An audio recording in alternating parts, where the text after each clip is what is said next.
23 নম্বর পারায় কোরবানির ঘটনা, যেটা ইব্রাহিম খলিলুল্লাহর কোরবানির কথা। আল্লাহ বলে ওয়াফাদাইনাহু বিযিবিহিন আযীম। এটা হচ্ছে সবচাইতে বড় পরীক্ষা, সবচাইতে বড় ফিদিয়া। এখন ফিদিয়া কি সেটা তো আগে জানতে হবে। আল্লাহ যে বলল ফাদাইনাহু বিযিবিহিন, ফিদিয়া দিলাম। আল্লাহ এটা কি, কার বদলে কি ফিদিয়া দিলা? তোমার কোরআনের ভাষ্য তো বুঝে আসে না।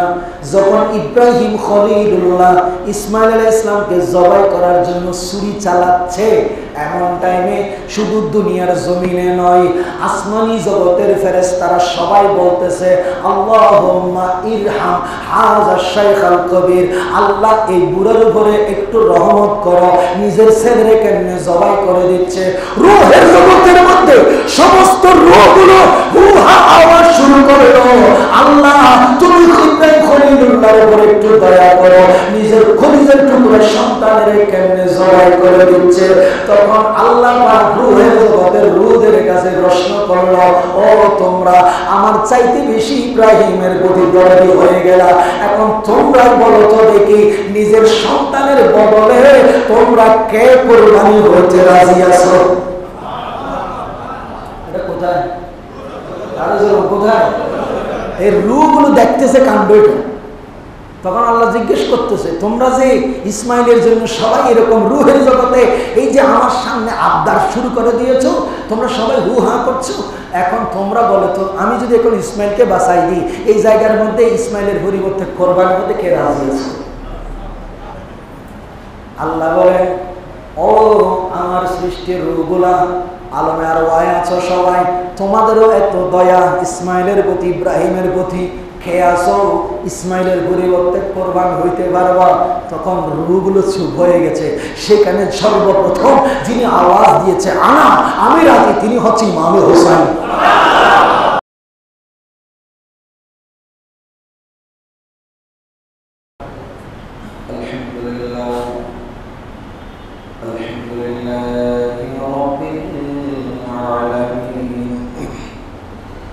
Allah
বাণিজ্যিক রাজধানী চট্টগ্রামের ঐতিহ্যবাহী ব্যবসায়িক প্রাণকেন্দ্র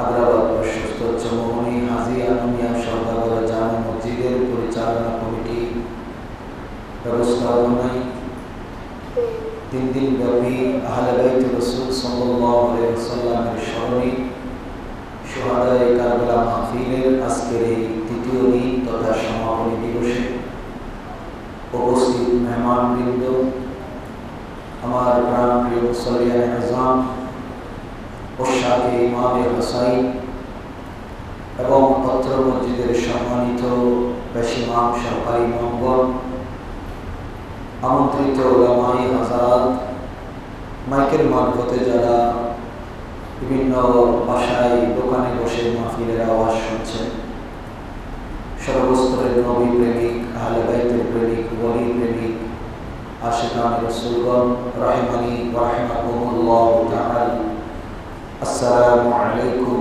ওয়া রাহমাতুল্লাহি ওয়া বারাকাতুহু। রব্বুল আলামিন আহকামুল হাকিমিনের পবিত্র দরবারে আমি গুনাহগার সর্বপ্রথমই অসংখ্য অগণিত শুকরিয়া আদায় করছি যে রব্বুল আলামিন আজকে পবিত্র ইয়মে আশুরা শেষ হয়ে 11তম রজনীতে প্রতি বছরের মতো এই বছরও এই মাহফিলের সমাপনী দিবসে আপনাদের সাথে বসে আল্লাহর ঘরে কয়েকবার দরুদ সালাম পড়ার, আহলে বাইত রাসূলের শানে নাত পেশ করার, শোনার যে তৌফিক আল্লাহ দিয়েছেন সেজন্য আল্লাহর দরবারে শুকরিয়া আদায় করি, বলি আলহামদুলিল্লাহ। যাদের স্মরণে মাহফিল, তাদের নিসবত মুস্তাফার সাথে, যে মুস্তাফার কারণে আল্লাহ পুরো কায়নাত বানিয়েছেন, যে মুস্তাফা হচ্ছেন সৃষ্টি জগতের জন্য রহমত, আল্লাহ দেওয়া নিয়ামতের বর্ণনকারী, কাসেমে নিয়ামত। সে মদিনাওয়ালা রাসূল, তাজদার মদিনা, সুরুর কলবসিনা, নবী মুহাম্মদুর রাসূলুল্লাহ সাল্লাল্লাহু তাআলা আলাইহি ওয়াসাল্লামের নূরানি পাক কদমাইন শরীফাইনে লক্ষ কোটি দরুদ আর সালামের হাদিয়া আরজ করছি। সালামি আরজ করছি আহলে বাইত রাসূলের প্রত্যেকটি সদস্য বিল খুসুস।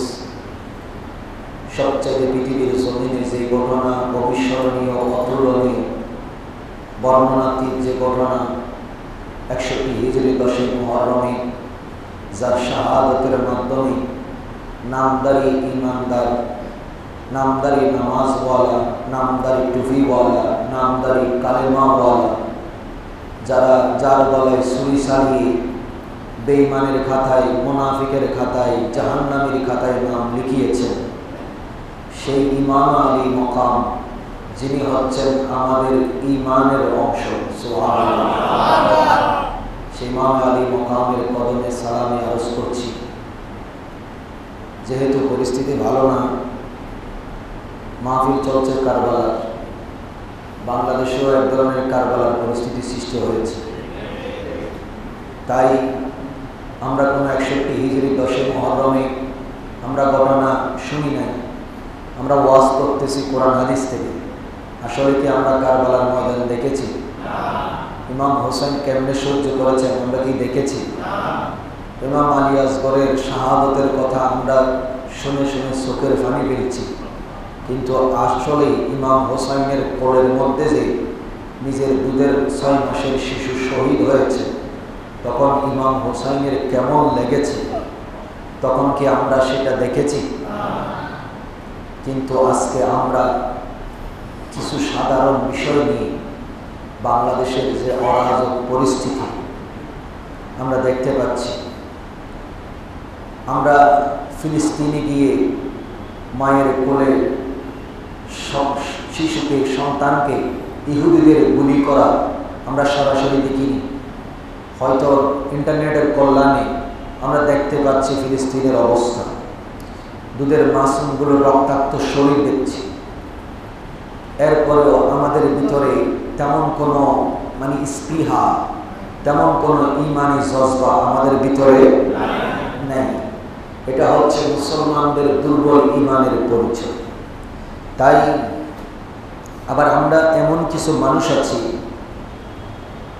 নামাজও পড়ি, রোজাও রাখি, মসজিদও ভালোবাসি, কিন্তু এমন একটা সময় আসে নিজের বিবেককে যদি প্রশ্ন করি আপনি যে কাজটা করছেন সেটা কি আপনার ধর্মের সাথে যায় কি না, তখন দেখা যায় অনেক ভাইদেরকে দেখি, অনেক মুরব্বীদেরকে দেখি নিজের দলের জন্য ধর্ম ভুলে যায়, নিজের দলের জন্য ধর্ম ভুলে যায়। এটা কিন্তু খারাপ লক্ষণ। ধর্ম আগে না দল আগে? জোরে বলেন। ধর্ম যার যার নাকি? ধর্ম কার পক্ষ থেকে? আরে জোরে বলেন। ইন্নাদ দীনা ইনদাল্লাহিল, এই ইসলাম ধর্ম এটা আমার আর আপনার বানানো, কোন নেতার বানানো ধর্ম নয়। কোরআন এটা কারো লিখিত কিতাব নয়, এটা হচ্ছে কনস্টিটিউশন অফ হিউম্যান বিং।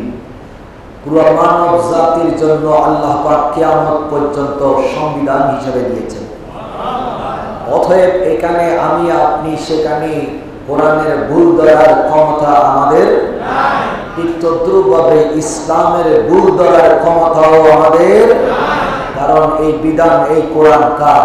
আল্লাহর। তাই দুনিয়ার কোন ব্যক্তি, কোন গোষ্ঠী, কোন দল, কোন মত কোনদিন আমার ধর্মের উপরে প্রাধান্য পেতে পারে না। এই কারবালার ইমামে হোসাইনের 1 নম্বরের শিক্ষা হচ্ছে সেটাই। জালেমের সামনে সত্যি কথা বলতে হবে, প্রয়োজনে বুকের মধ্যে তীর তরবারি 70-72টাও ঢুকবে। আমার নবী বলেছে এমন একটা সময় আসতেছে খারাজ বেড়ে যাবে, খারাজ। নবীকে প্রশ্ন করা হলো, ইয়া রাসূলুল্লাহ খারাজ কি? তখন আমার নবী বললেন এটা হচ্ছে এমন এক জিনিস, মানুষকে কাকে কেন মারতেছে, যাকে মারতেছে সে জানবে না আমাকে আমার ভাই কেন মেরেছে, আর যে মেরে ফেলতেছে চোখে দেখে গুলি করে ছুরি ঢুকিয়ে সেও জানবে না যে আমি কি কারণে আমার মহব্বতের বন্ধুটাকে মেরে ফেলতেছি, আমার প্রতিবেশীটাকে কেন মেরে ফেলতেছি। এইরকম অবস্থা তোমরা দেখতে পাবে। এটা কিয়ামতের নমুনা। এটা আগের যুগের মধ্যে মানুষকে মারার জন্য তরবারির দরকার ছিল, শক্তি প্রয়োগ করার দরকার ছিল। আজকে এখন তরবারির দরকার নাই, শক্তি প্রয়োগ করার দরকার নাই। আমরা অত্যাধুনিক পারমাণবিক অস্ত্র বানিয়েছি। আমরা এখন এমন এক জিনিস আবিষ্কার করেছি যেটা মাইক্রোবায়োলজি, যেই সাবজেক্ট আছে আপনি সেখানে বায়োলজিক্যাল বিষক্রিয়া আমরা তৈরি করে ফেলেছি, যেটা পারমাণবিকের চাইতে 1000 গুণ পাওয়ারফুল। এই জিনিস আপনাকে কিছুই করতে হবে না, শুধুমাত্র ছেড়ে দিবেন, বাতাসের সাথে মিশ্রিত হবে, আর ওই বাতাস মানুষের নাক দিয়ে প্রবেশ করবে, নাক দিয়ে প্রবেশ করে সে মারা যাবে। যেমন করোনা, উদাহরণ হচ্ছে কি করোনা। করোনা কি জিনিস কেউ দেখেছেন? যারা বলেন দেখেছেন? কিন্তু পুরো বিশ্বের মধ্যে হাজার হাজার মানুষ মারা গেছে।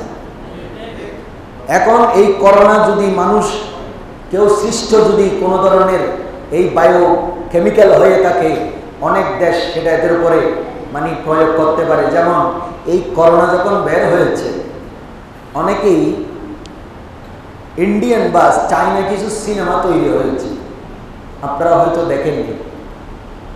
প্রযুক্তিগত সিনেমা তৈরি হয়েছে, এক দেশ আরেক দেশকে আক্রমণ করার জন্য এই ধরনের বায়োকেমিক্যাল জিনিস তৈরি করে বাতাসের মধ্যে ছেড়ে দিয়েছে, যেগুলো অন্য দেশের বাতাসের সাথে মিশে সাথে সাথে মানুষ মারা যাচ্ছে। এখন আমরা অত্যাধুনিক হয়েছি। আমার নবী বলেছেন ইয়ং জেনারেশন যারা বসে আছেন বিলিনিয়র হবে, শিল্পপতি হবে। এই যেমন মার্ক জুকারবার্গ, ফেসবুকের প্রতিষ্ঠাতা, বয়স তেমন একটা হয়নি। ফেসবুকের বয়স কত কে বলতে পারবেন? ফেসবুক যেটা চালাচ্ছেন এটার বয়স কত? হ্যাঁ, 1900 না, এত দূরে হয়নি। ফেসবুক এত দূরে হয়নি। যাক 20-25 বছর ধরে নিলাম। যদিও আমরা 2000 সালেও ফেসবুক চোখে দেখি নাই। যাই হোক, আমি ধরে নিলাম যে 2010-এর পরেই অ্যাভেলেবেল হয়েছে। 15 বছর তার বিস্তৃতি। এখন পৃথিবীর মধ্যে অন্যতম ধনী হচ্ছে মার্ক জুকারবার্গ। বয়স তেমন একটা হয়নি। চীনের যিনি প্রধান ধনী, বিশ্বের মধ্যে যিনি বিল গেটসকে পিছনে পেলে যিনি ধনী হয়েছেন, তার বয়সও তেমন একটা হয়নি। আমার নবী বলছেন, পৃথিবীর মধ্যে যখন কিয়ামত কাছে আসবে দেখবা ছোট ছোট লোক ধনী হয়ে গেছে, যার পায়ে স্যান্ডেল থাকবে না। একসময় মানুষের ঘরে গিয়ে কামলা দিত। কি দিত? কামলা দিত, বুঝেন? আর দেশের মধ্যে বাস করলে মানুষ আছেন না রে, মনে কষ্ট নেই। আমাদের দেশে আমরা দেখতাম যখন জমিনের ধান চাষের ফার্নিচার মৌসুম আছে না, ফার্নিচার ওই ফানি দিয়ে যে চাষ করে, বর্ষা মৌসুম দুই সময়ে চাষ হয়, তখন আমরা দেখতাম ছোটকালে বাসকালের কিছু মানুষ আমাদের বাজারে আসতো। আমরা সেখান থেকে সন্ধ্যাবেলা তাদেরকে ঘরে নিয়ে আসতাম দরদাম করে, ডেলি এত টাকা বেতন, মানে ওনার শ্রম দিত। এটা খারাপ কথা বলছি না। আবার অনেকে বলবো যে আর বাসকালের ভাই ওদিন আর কেন করে, এরকম বিষয়টা এরকম না। ওনারা শ্রম দিত, পরিশ্রম করত। কিছু মনে করিয়েন না, বাসকালী এক সময় খুবই মানে খারাপ অবস্থা ছিল। এখন মাশাআল্লাহ খুব ডেভেলপ, অনেক ডেভেলপ। এক সময় বাসখালীর অবস্থা এমন ছিল যে আমাদের ঘরের মুরগি ওনাদের ঘরে ঢুকছে, এই মুরগিরে কেন জারো দিয়ে বাড়ি দিছি, এটার জন্য 15 বছর মামলা চলেছে। এই মামলা এখনো হাইকোর্টে আছে। জজ কোর্ট থেকে ভার হয়ে কোথায় গেছে? হাইকোর্টে গেছে। তো মাহমুদুল ইসলাম চৌধুরী তখন মেয়র ছিলেন। তখন ওনাকে বলেছিল অনার বাসকাল্লে তো এডে তাও যেত না। উকিলে বলতেছে যে কে বলতেছে? উকিল। উকিল তো উকিল মানি তো বুদ্ধি বেশি খায়। তখন বলছে উকিল সাহেব কালো কোট গায়ে দিচ্ছেন, সাদা শার্ট পরেছেন, মাথার মধ্যে কি সুন্দর টুপিটাপি লাগাইছেন, আমার বাসকাল্লা না হইলে বাতে মরবেন, আমার বাসকাল্লা না হইলে বাতে মরবেন। কথা কিন্তু ঠিক, কথা কি ঠিক, কারণ মামলা চললে না উকিলের পেটে বাত। তো যাই হোক, আমার কথা সেটা নেই, বাসখালীর মানুষকে ছোট করছি না। এই কামলা দিত। আমার নবী বলছে তোমাদের আশপাশে দেখবা এরকম যাদের পায়ে স্যান্ডেল ছিল না, অভাবী ছিল, তারা দেখবা কোটিপতি হয়ে গেছে। তারা কি হয়ে গেছে? আমার ড্রাইভার যদি বিলিয়নপতি হয়, ফিয়ন যদি 400 কোটি টাকার মালিক হয়, তাহলে কিয়ামত কি আর বেশি দূরে আছে? বুঝতে পারতেছেন? আমার নবী 1450 বছর আগে যেটা বলেছে, আমরা এখন তার সমাজে রন্ধ্রে রন্ধ্রে দেখতে পাচ্ছি। তার মানে কিয়ামত বেশি দূরে নেই। এই জন্য আমরা বলি, তোমরা যদি সত্যবাদী হয়ে থাকো, আল্লাহর কোরআন বলছে, তুমি যদি তোমার দাবির উপরে সত্যবাদী হয়ে থাকো, ওয়াদউ শুহাদাআকুম মিন দুনিল্লাহ, আল্লাহ ছাড়া যদি অন্য কোনো সাহায্যকারী যদি তোমাদের থাকে, ইন কুনতুম সাদিকিন, তোমরা যদি সত্যবাদী হও, আল্লাহ ছাড়া যদি কেউ সাহায্যকারী থাকে, তাদেরকে আমার সামনে পেশ করো। তখন এবার আসে, একটু খেয়াল করেন, চাই না আবার কথারে কাটি সাটি অন্যদিকে নিয়ে যায়েন না। পরিস্থিতি ভালো না, পরিস্থিতি ভালো না। অনেক জায়গায় নেটওয়ার্ক বন্ধ। নেটওয়ার্ক কি বন্ধ? আপনারা এটা জানেন তো। নেটওয়ার্ক, দুনিয়ার নেটওয়ার্ক বন্ধ হইলেও হোসাইনের নেটওয়ার্ক চালু আছে। আরো জোরে বলেন, ইমামে হোসাইনের নেটওয়ার্ক। কারণ এটা দুনিয়ার কোনো তার দিয়ে, কেবল দিয়ে চলে না, মানুষের আবিষ্কারের নয়, এটা স্রষ্টা কর্তৃক প্রদত্ত কেবল। যে কেবল কিয়ামত পর্যন্ত এমনভাবে স্রষ্টাকে রাজি করেছে, কিয়ামত পর্যন্ত যে যেখান থেকে হুসাইনকে স্মরণ করবে, হুসাইনের মাজারের মধ্যে সে কবর পৌঁছে যাবে। কারণ আমি এখন যে কথা বলবো সেটা হচ্ছে শহীদ নিয়ে। কি নিয়ে? শহীদের এক মানা হলো উপস্থিত। শহীদের এক মানা কি? আল্লাহ পাক সূরা হজের মধ্যে বলেছেন, ওয়াতাকুনু শুহাদা আলান নাস, তোমরা হলা কিয়ামতের দিন সমস্ত মানব জাতির সাক্ষী হবে। এখন সাক্ষী হওয়ার জন্য দেখা লাগবে। কি লাগবে? এটা বাংলাদেশের জজ কোর্ট না যে বানাইতেন, শেখে দিতেন। এটা কার দরবার? আরো জোরে বলেন। এখানে মিথ্যা কথা বলার কোনো সুযোগ নাই। যদি মিথ্যা বলতেছেন আল্লাহ বলবে আল-ইয়াওমা নাখতিমু আলা আফওয়াহিহিম। এ মিথ্যা কথা বলতেছে, মুখের মধ্যে কি মারি দে? শিল মারি দে। কি মারি দে? শিল মারি দে, লাগাই দে, ও জবানটা যেন খুলতে না পারে। আল্লাহ পাক রব্বুল আলামিন বলেন তোমরা হচ্ছ সাক্ষী। সাক্ষী মানে যিনি দেখেন। আজকে আমরা যে ইমামে হোসেন আহলে বাইতের মাহফিল করছি, আমার নবী এই শাহাদতের এক মানা নিয়েছেন, হাজের। এক মানা কি? হাজের। মাথায় রাখবেন ইমামে হোসেন আলোচনা 2 দিন হয়েছে। 10 দিন ব্যাপী কারবালার মাহফিল জমিয়তুল ফেলায় চলছে। বিভিন্ন জায়গার মধ্যে 5 দিন ব্যাপী, 3 দিন ব্যাপী, এলাকায় এলাকায়, ঘরে ঘরে, মসজিদে মসজিদে মাহফিল হচ্ছে। অনেক ওয়াজ শুনেছেন। আমি শুধুমাত্র সামারি বলবো, আমি কোনো লম্বা ওয়াজ করবো না। আসলে কষ্ট হচ্ছে?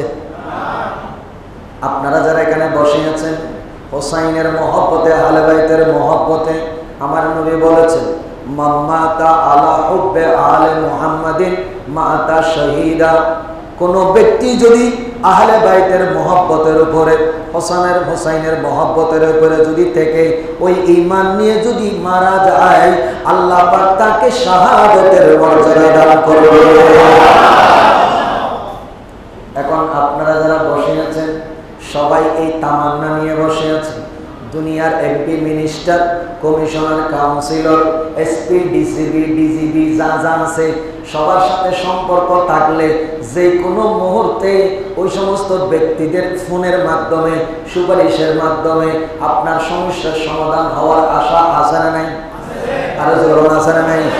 সাধারণ বিষয়, এখন রাস্তায় বের হয়েছেন, আপনাকে হয়তো প্রশাসন বলছে, সন্দেহ করছে, ধরে নিয়ে যাচ্ছে, আপনার সাথে এমপির সাথে কানেকশন আছে, তাড়াতাড়ি করে এমপিরে ফোন দিলেন, এমপি তখন এসপির সাথে কথা বললো, সারি দিবে কি দিবে না? জোরে বলেন না। আমি আপনি গুনাহগার, দুনিয়ার দিকে খেয়াল বাদ দেন, আমি আপনি গুনার বোঝা নিয়ে কিয়ামতের মাঠে যাব। একটা মাত্র ওসিলা আমাদের আছে, আজকে যে হোসাইনের মাহফিলে বসেছেন, কাল কিয়ামতের ময়দানে হোসেন কারবালার ময়দানে একটা সিজদা দিয়েছে, আর কিয়ামতের ময়দানে কুদরতের দরবারের সামনে, মুস্তাফার সামনে, মাওলা আলী মা ফাতেমার সামনে আর একটা সিজদা দিয়া আমরা গুনাহগারদের জন্য আল্লাহর দরবারে সুপারিশ করে যাদের ভিতরে আহলে বাইতের মহব্বত থাকবে, ওই সমস্ত গুনাহগারদেরকে আল্লাহর পক্ষ থেকে জান্নাতের সার্টিফিকেট দিয়ে ইমাম হোসেন জান্নাতে যাবে। আল্লাহ ইয়া রাসূলুল্লাহ।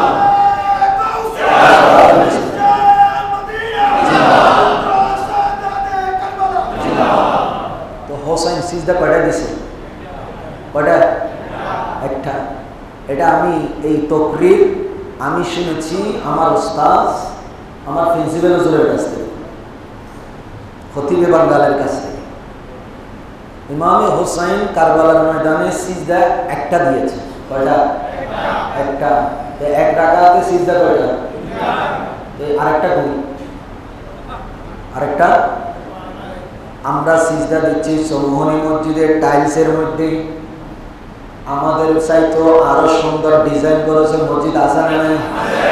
উন্নত মানের টাইলস। খানায় কাবার মধ্যে 56 ডিগ্রি গরম পড়লেও খানায় কাবার তাওয়াফের মাঠের মধ্যে যে পাথর আছে, ওই টাইলস কোনোদিন কি হয় না? গরম হয় না। এরকম পাথরেও আমরা সিজদা দিই, কিন্তু আল্লাহর নবী বলেন ওই সিজদার চাইতে কারবালার ময়দানে, উত্তপ্ত মরুভূমির মধ্যে, উত্তপ্ত বালির মধ্যে আমার হোসাইন যে সিজদা দিয়েছে, ওই সিজদার সাথে পৃথিবীর অন্য কোন মানুষের সিজদা মিলবে না। জোরে বলেন সুবহানাল্লাহ। না মসজিদ में ना बैतुल्लाह की दीवारों की साए में नमाज इश्क आदा होती है तलवारों के साए में। শত্রুর তরবারির নিচে স্রষ্টার মহব্বত দিয়ে, শত্রুকে ভয় না করে স্রষ্টাকে রাজি করার জন্য যে সিজদা তরবারির নিচে দেওয়া হয়, যেটা ইমাম হোসাইন দিয়েছে, ওটাই হচ্ছে 1 নম্বরের সিজদা। জোরে বলেন সুবহানাল্লাহ। সিজদা দিয়েছেন একটা, তো ওনার একটা সিজদা দেওয়ার সময় ইবনে জিয়াদ বলল, এই দ্বিতীয় সিজদা দিতে দিলে খবর আছে, দ্বিতীয় সিজদা দিতে দিলে খবর আছে। এমনি আমাদের অবস্থা কাহিল, ভাগ্য ভালো আজান দিছে, দেখছেন আজানের মহব্বত আছে কিন্তু আহলে বাইতের মহব্বত নাই। তার মানে বোঝা যাচ্ছে ওই আজান কোন লাভে আসবে না। নামাজের মহব্বত আছে, জুমার আজান দিছে, তাড়াতাড়ি জুমার নামাজ পড়তেছে লাইন ধরে, নামাজের মহব্বত আছে কিন্তু আহলে বাইতের মহব্বত নাই। তার মানে এই আহলে বাইতের মহব্বত এটা হলো ঈমান, নামাজ হলো আমল, এটা নাই বলে ওই জুমার নামাজের কোনো দাম নাই। এজন্য ঈমান ঠিক করতে হবে। কি ঠিক করতে হবে? ঈমান। আমরা বলি যে নামাজ তো নামাজই, যাত্রার পিছনে বললে তো হইল, যাত্রার পিছনে নামাজ পড়া জায়েজ নাই। এখন বলবো যে হুজুর শুধু অনারার পিছনে বললেও হ্যাঁ অবশ্যই আনারার পিছনে গরম করি। হুজুর এলে মসজিদ এলে ইমাম গেট বাংলাদেশে তো আছে না, সুন্নি মসজিদ আছে হুম, আসলে কিন্তু কথা সত্য, সুন্নি মসজিদ আছে কয়টা? ঢাকা শহরে আপনি পুরো 4 মাইল 5 মাইল ঘুরেও একটা সুন্নি ইমাম পাওয়া বড় কষ্ট। তার মানে যারা মসজিদের মিম্বরে বসে ইয়াজিদকে রহমতুল্লাহ আলাইহি বলে, তারা এখন মসজিদের মিম্বর দখল করে বসেছে। এটাও কিন্তু কিয়ামতের আলামত। এটাও কিসের আলামত? আবার নিজের ফিসাও দাবি করে, বড় মুহাদ্দিস মুফতিও দাবি করে। যাই হোক, লম্বা ঘটনা।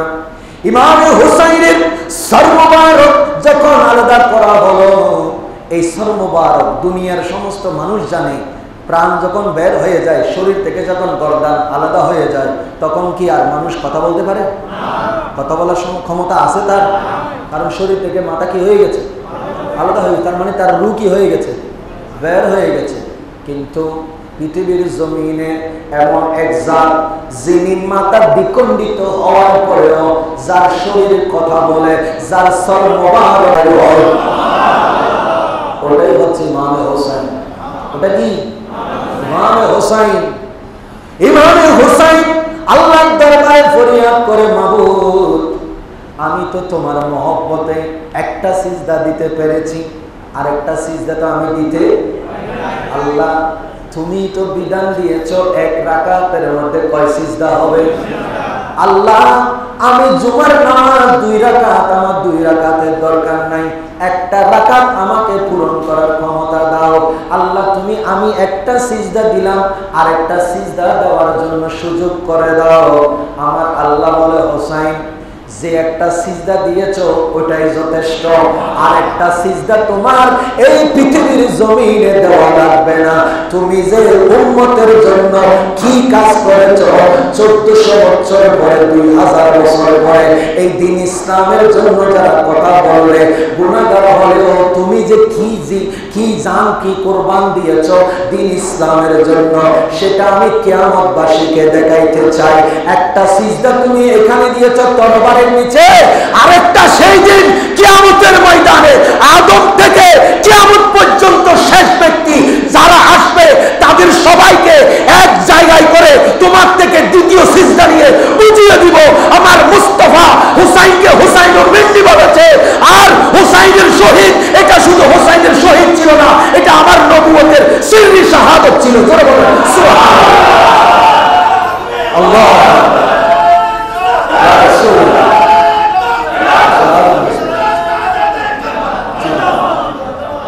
ইমাম হোসেন সেদিন সবার সামনে মুস্তাফার কাছে গিয়ে আল্লাহর কুদরতের কদমে সিজদা দিলেন। ওই সিজদা দিয়েই আমরা গুনাহগারদেরকে বাঁচাই ফেলব। এই সিজদা জান্নাতের পোশাক পরে নয়, শহীদ হওয়ার সময় যে পোশাক ছিল সেই পোশাক দিল। মোহতারাম হাজরিন, সেই ইমাম হোসেনের সাথে আমরা যদি থাকি তাহলে আমরা কি জান্নাত পাওয়ার আশা রাখতে পারি? সন্দেহ আছে? গ্যারেন্টি যুক্ত। কি যুক্ত? গ্যারেন্টি যুক্ত। এখন অনেকেই বলে নবী নাকি অনেক মানুষের লাভ ক্ষতি করতে পারে। সুন্নিরা বলে যে আর কি, সুন্নিরা কি বলে, নবী আমাদের লাভ ক্ষতি করার ক্ষমতা আল্লাহ দিছে। আল্লাহ নবী চাইলে যে কাউকে জান্নাত দিতে পারে, নবী চাইলে আবার জাহান্নামও দিতে পারে। আবু জাহেল জাহান্নামে যায়নি, এবং জাহান্নামে কোন জায়গায় জাহান্নামে যাবে সেটা বলেনি। এখন অনেকেই বলে তাকে নবী যদি এত লাভ ক্ষতি করতে পারে তাহলে হোসাইনকে বাঁচাইল না কেন? হোসাইনকে নিজের কলিজার টুকরা নাতিরে বাঁচাইল না কেন? এই যে সোহাদা, এই যে শহীদ, শহীদ মানে হাজির হওয়া। আমরা যারা এখানে বসে আছি, এই বসে থাকার মধ্যে যদি কারো মৃত্যু চলে আসে, ফেরেশতা আসবে কিনা? এই ফেরেশতার নাম কি? জোরে বলেন না। কিন্তু আপনি আমি হয়তো জানি না, হয়তো জানি, যখন কোনো ঈমানদারের মৃত্যু আসে সেখানে আজরাইলের সাথে আল্লাহ কিছু স্পেশাল ফেরেশতা ওই উম্মতের কাছে, ওই বান্দার কাছে পাঠায়। তারা কিছু জান্নাতি জিনিস নিয়ে তার সামনে উপস্থিত হয়। ঈমানদার আল্লাহর বুজুর্গ বলিরা। এখন পৃথিবীতে নবীদের ক্ষেত্রে, সাহাবীদের ক্ষেত্রে, ওলিদের ক্ষেত্রে, শহীদদের ক্ষেত্রে এই বিষয়টা ঘটেছে, এই বিষয়টা ঘটেছে। কিন্তু এই শহীদ মানে হাজির হওয়া। পৃথিবীর সব মানুষের ঈমানদারের মৃত্যুর সময় ফেরেশতা আসবে। কে আসবে? ফেরেশতা আসবে। কিন্তু হোসাইন এমন জাত, হোসাইনের ব্যাপারে আমার নবী বলে, হোসাইনের শাহাদাতের সময় শুধু রহমতের 70,000 ফেরেশতা আসে নাই, খুদ আমি নবী ইমামে হোসাইনের শাহাদাতের সময় উপস্থিত ছিলাম। এজন্য আমার নবীর আরেক নাম হলো শহীদ। আরেক নাম কি? শহীদ। আমার নবীর আরেক নাম হলো শাহেদ। কি? শহীদ আর শাহেদ কিন্তু এক জিনিস না। শাহেদ মানি সাক্ষী, শহীদ মানি উপস্থিত থাকা, আবার শহীদ মানি ইন্তেকালের পরের লকব। এখন দুনিয়াতে মানুষ মারা গেলে শহীদ লিখে যদি শহীদ হয়, যেমন অনেক ছাত্র এখন কি হয়েছে এই বাংলাদেশের এই অরাজক পরিস্থিতিতে, হয়তো তারা বুঝে না বুঝে যারা করছে, এক ভাই আরেক ভাইকে মারছে। কেন মারছে, কে করছে, এটা আল্লাহ মাহবুদই ভালো জানে। এই দেশের মধ্যে এই পরিস্থিতি কেন হলো, কেন এই উস্কানি হলো, কেনই বা এই আইন পাশ করানো হলো? দেশ তো সবার, দেশ সবার না। এখানে আওয়ামী লীগ, বিএনপি কে কি করেন সেটা পরে, কিন্তু ক্ষতি যেটা হচ্ছে, জাতি যেটা ধ্বংস হচ্ছে, বুক যেটা খালি হচ্ছে, এটা কি পাকিস্তানের না লন্ডনের? জোরে বলেন না। তো যে একই ক্লাসে পড়ি, আমার সাথে বসে পড়ালেখা করে, আজকে আমি নির্দ্বিধায় তার শরীরের মধ্যে কি চালাচ্ছি? গুলি চালাচ্ছি। কি বড় বড় তার দেশের মধ্যে সৃষ্টি হয়েছে। আমরা কারবালা দেখিনি, এজিদরা লুবে ছিল। তার মানে কি, এখন যারা এই দৃঢ়, আমি আমার কথা বলতে পারি, আমি আমার অধিকারের কথা বলতে পারি, সংবিধান আমাকে সেই অধিকার দিয়েছে, আমি আমার কথা বলতে গিয়ে যদি আমার ক্লাসমেট আমাকে গুলি করে, তাহলে এটা তো মানা যায় না। এটা সমাধান দিবে সরকার, এটা সমাধান দিবে আইন। কিন্তু আমার প্রতিবেশী আমার সাথে বসে পড়ালেখা করে, একই হলে একই রুমে থাকি, সে দল করে বলে সে আমার গায়ে গুলি চালাইতে পারে? এই অধিকার তো সংবিধান দেয় না। এই সংবিধান আসলে কোথা থেকে? কেন দেশের মধ্যে এই অরাজক পরিস্থিতি সৃষ্টি করা হচ্ছে? কয়দিন পরে দেখবেন তরকারির দাম এখন 120, তখন 160 হবে। তো ওসিলে কি বলেন না? হ্যাঁ, ফোলাভেনের মারামারিলে দেশের মধ্যে বেগিন কিনি আটকে গিয়ে ওই ফাড়া উতার ঘষাঘষি মরিচুর বিষ মরা বেগিন আইব, তো বলা বেগিন আইব হারুদ্দি আহারানুদ্দি বলা বেগিন আইব আহারানুদ্দি ওদের মরিগুমদা আহারা। এই যে কারবালার ঘটনা থেকে আমরা এমনি ওয়াজ শুনি, চোখের ভাঙি ফেলাই, কিন্তু কারবালার ঘটনা থেকে কোনো শিক্ষা আমরা, কোনো শিক্ষা আমরা। এই জন্য আমার নবী বলেছে, তোমরা সন্তানদেরকে 3 জিনিস শিখাইয়া দাও। কয় জিনিস? 3 জিনিসের মহব্বত তাদের অন্তরে ছোটবেলায় সৃষ্টি করে দাও। 1 নম্বরে তাদেরকে তাআল্লামুল কোরআন, কোরআনের শিক্ষা দিয়ে দাও। 2, আমি নবীর মহব্বতের শিক্ষা দিয়ে দাও। 3, আমার আহলে বাইতের মহব্বত শিক্ষা দিয়ে দাও। এই 3 জিনিস যদি তাকে ছোটবেলায় যদি গড়ে তুলতে পারে, তার ভিতরে স্থান নিতে পারে, সেই কোনোদিন দেখে শুনে আপন বন্ধুর গলায় ছুরি চালাইতে পারে না। তাহলে আজকে আমাদের ভিতরে এই মুনাফিকি আচরণ কেন? ক্ষমতার লোভ আর টাকার লোভ। কিসের লোভ? ক্ষমতার লোভ আর টাকার পাওয়ার। বাইরে চোখ বন্ধ করলে ফজর বেলা চোখটা খুলতে নাও পারে। ওই যে গাড়ির পিছনে লেখা আছে, কিসের এত অহংকার, চোখ খুললে সকাল আর চোখ বন্ধ না করলে পরকাল। কিসের এত অহংকার, কিসের এত ক্ষমতার পাওয়ার দেখায় আমরা? আল্লাহ আমাদেরকে বোঝার তৌফিক দান করুন। ইমামে আলী মকামের ওসিলায় আল্লাহ আমাদের দেশের এই পরিস্থিতি থেকে আমাদেরকে হেফাজত করুন। সবাইকে আপন আপন স্থানে সঠিক জিনিসটা বিচার বিশ্লেষণ করে বুঝে সুন্দর একটি সমাধানে আসার তৌফিক দান করুন।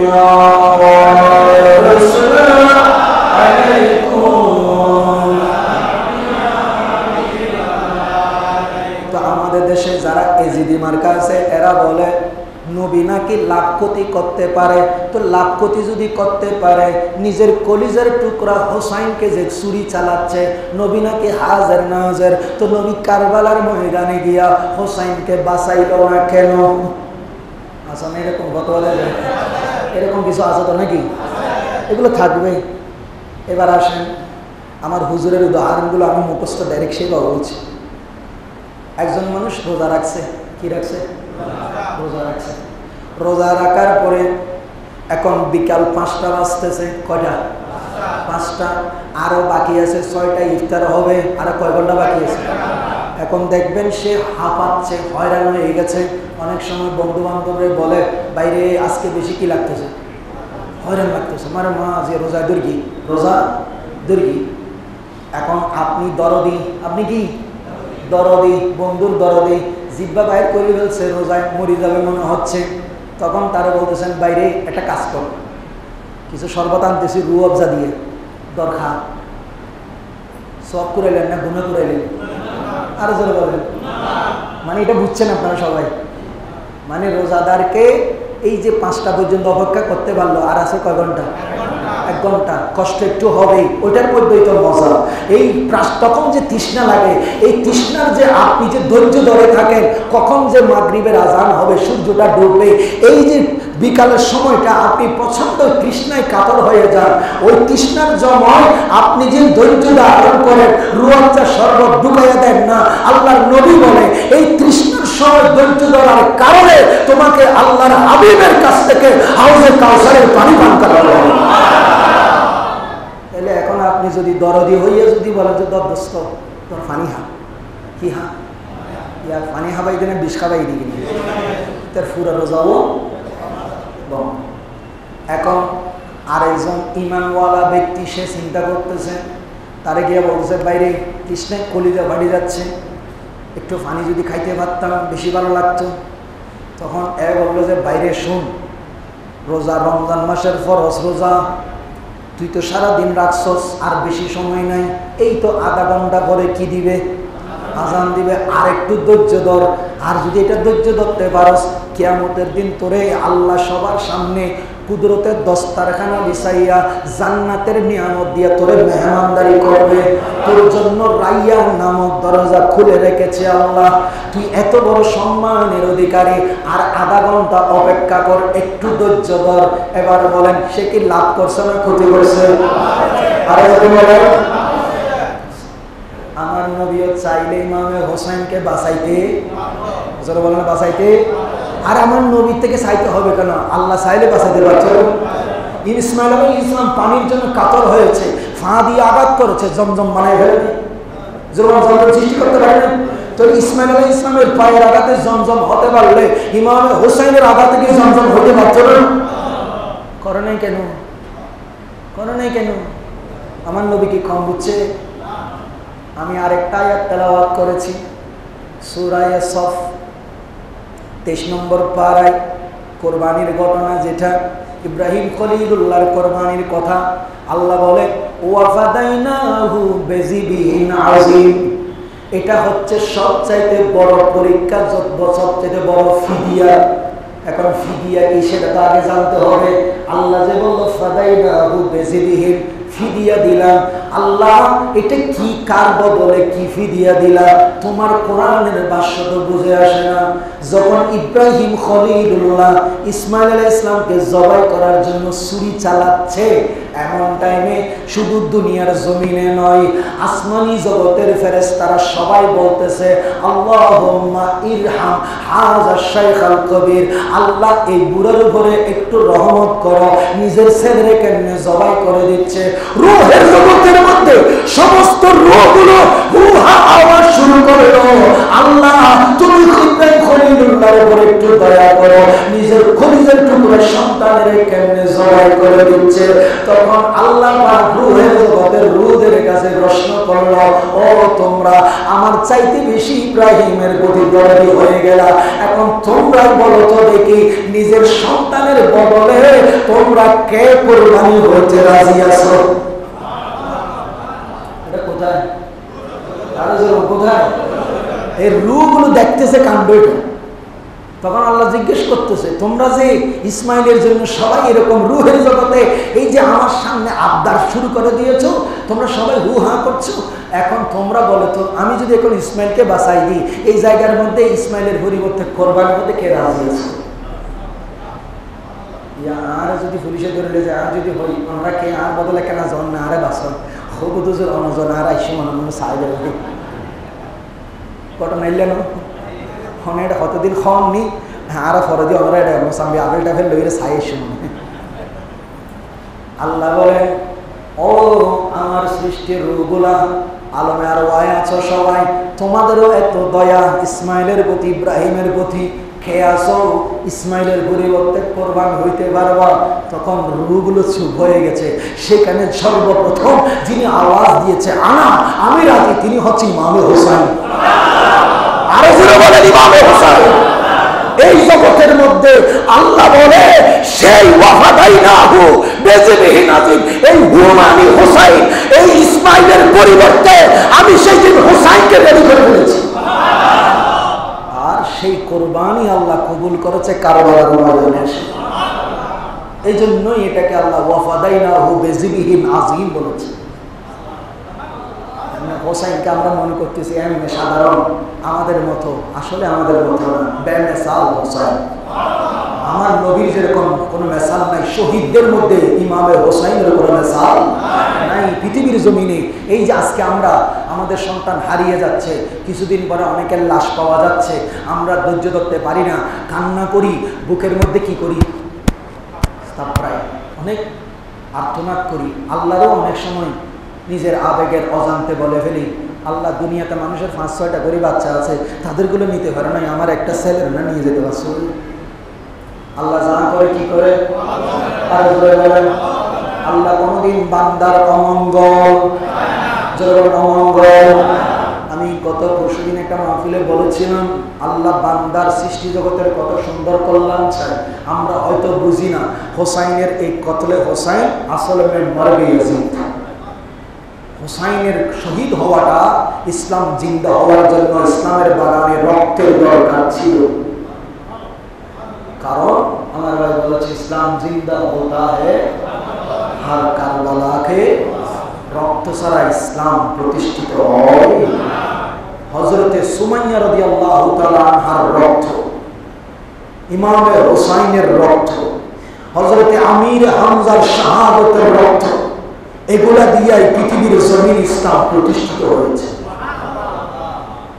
তো এখন আমরা এমনি বলি যে আমরা সবাই নবীর সেনা ভয় করি না, বুলেট বোমা যেতে নাকি টায়ার ফুটে মতো হয়, আমরা আর সেখানে নাই, আমরা আর ফুটে দেখি টায়ার বোমা টোমা কিছু নুড়ে ভীষণ দিয়ে মায় হদেও ফুট করে, তাই যে বউ হদে তোমার তুমি যাওয়া ফুটতো না, দেশের মানুষের অভাব হয়ে গেল, তোমার তুমকে দৌড়া করে। আর তখনকার স্বামীরা স্ত্রীরা কি বলতো, যাও যাও, সন্তানকে বলেছে 3টা আছে 3টাই কোরবানি দিল, যার 5টা আছে কোরবানি দিল। আল্লাহ দরবারে ফরিয়াদ করতো, আল্লাহ তুমি যদি আমাকে আরো সন্তান দিতা, সবগুলো তোমার রাস্তায় কোরবান করে। যেটা হোসাইন করেছে, যেটা কে করেছে? হোসাইন করেছে। তো আমি যেটা বলতে চেয়েছি, ইমামে হোসাইন যেটা সহ্য করেছে, আমার নবী চাইলে বাঁচাইতে পারতো, আমার আল্লাহ চাইলে বাঁচাইতে পারতো, কিন্তু কোরআনে তো সংবিধান কি আছে? রেডি করা আছে হোসাইনের শাহাদত, এটা ইসমাইল আলাইহিস সালামের ফিদিয়া, ইসমাইল আলাইহিস সালামের ফিদিয়া, এটা আগে রেডি করা আছে। আল্লাহ জানেন, নবী জানেন না? এটা তো নবী ছোটবেলায় বলেছে, আমার এই নাতিকে আমার উম্মতের একদল মুনাফিক নামাজি কালামি ভাগরিওয়ালা টুপিওয়ালা কোরআনওয়ালা হাফেজে কোরআন হবে, এরাই আমার হোসাইনকে কি করবে। নবী জানতেন, নবী শহীদ কারবালার ময়দানে উপস্থিত ছিলেন, বাঁচালেন না, কারণ আল্লাহর নবী সেখানে গিয়ে দোয়া করেছেন, আল্লাহুম্মা আতিল হুসাইনা সাবরাও ওয়া আজরা। আল্লাহ, আমি আমার হোসাইনকে বাঁচাইতে চাই না, আল্লাহ তুমি যতই পরীক্ষা তুমি নাও না কেন, ইব্রাহিম খলিলুল্লাহ থেকে যে পরীক্ষা নিয়েছো তার চাইতেও যদি কঠিন পরীক্ষা আমার হোসাইন থেকে নাও, হোসাইনকে তুমি ধৈর্য ধরে তৌফিক দান করো। আর আল্লাহ বলছেন, আপনি দোয়া করছেন হোসেনকে সবর দিলাম, আর আমিও বলছি, আল্লাহ নিজে বলছেন ইন্নাল্লাহা মা'আস সাবিরিন, আমিও সবর যারা করে তাদের সাথে আছি, তার মানে আমি হোসাইনের সাথে আছি। ওইদিকে 22,000 সেটা নামাজ পড়তেছে, এটা আমার দরকার হোসাইনের মতো একজন ইমানদার। কেমন ইমানদার? একজনে হাজার লক্ষ কোটি মানুষের ইমান যিনি বাঁচিয়ে দিয়েছেন। কেমন বাঁচিয়ে দিয়েছেন? উদাহরণ দিলে বুঝবেন। ম্যাচের কাটি আছে না, আর ম্যাচ জ্বালাইনি, যারা সিগারেট টিকেট খাই তারা বালা করছে, ম্যাচের কাটি দিয়া মোমবাতি জ্বালায় না, সেরাক জ্বালায় না। ম্যাচের কাঠি যখন জ্বালায় কতক্ষণ থাকবে বলেন না? বেশি তো বেশি 1 মিনিটেরই। সালাকি করে এমনি এমনি নাড়াই সারাই কয় মিনিট রাখতে পারবেন? এরপরে আর সে একটা ম্যাচের কাঠি দিয়ে এখানে যদি 10টা 50টা মোমবাতিও রাখি, একটা ম্যাচের কাঠি দিয়ে সবগুলোর জ্বালানি দেওয়া যাবে না? জোরে বলেন যাবে। কিন্তু ম্যাচের কাঠি নিজে কি আর থাকবে? জোরে বলেন থাকবে? কিন্তু সে হাজারো মোমবাতি কি করে দিয়ে গেছে, এবং এই মোমবাতি থেকে আরো হাজার হাজার মোমবাতি জ্বালানোর সুযোগ। ইমাম হোসাইন ওই ম্যাচের কাঠের মতো যে নিজেকে কুরবান করে দিয়েছে, কিয়ামত পর্যন্ত নবীর উম্মতের ঈমানকে বাঁচিয়ে দিয়েছে। আল্লাহ